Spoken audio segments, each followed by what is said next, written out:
Hey guys, welcome back to the Growers Corner.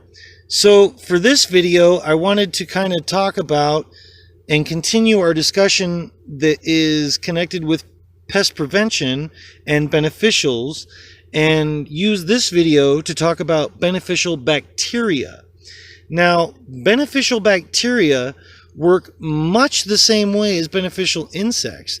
They're beneficial microbes that live in the soil, live on the plant, that can effectively either safeguard you from bad ones that want to move in or eliminate those bad ones. Some of them feed on bad ones. So, when you want to start looking into beneficial bacteria, some of the things that you need to consider are whether or not they are wholly organic, whether or not, because some of them are made in conjunction with other things or are made in a lab. Some of them are not. Now, what I like is a lot of the foliar sprays because it allows the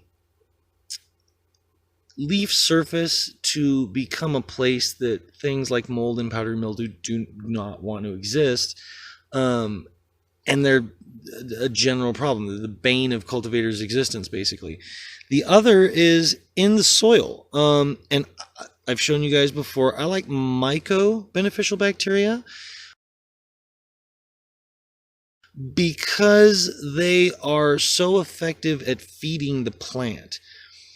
If I have a lot of help doing that in the soil, that helps me in a lot of ways with nutrient uptake, decreasing the chances of lockout deficiencies, all these other things. But also, it creates such a robust rhizome zone that you can effectively prevent other ones from coming in.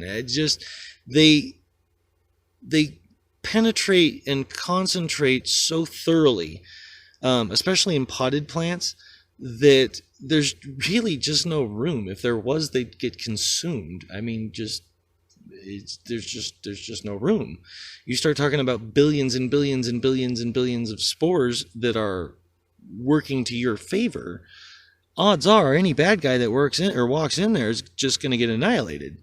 You know what I mean? So it's more of that preventative. It's more of that creating an environment, creating an area where bad pathogens, bad bacteria just don't thrive. They just won't.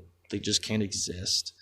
And that is really the best method to preventing any sort of bad situation in your grow, is making the environment as optimal as you possibly can for cannabis growth, while simultaneously making it inhospitable to bad pathogens, bad insects, and any various other pathogens that they may have.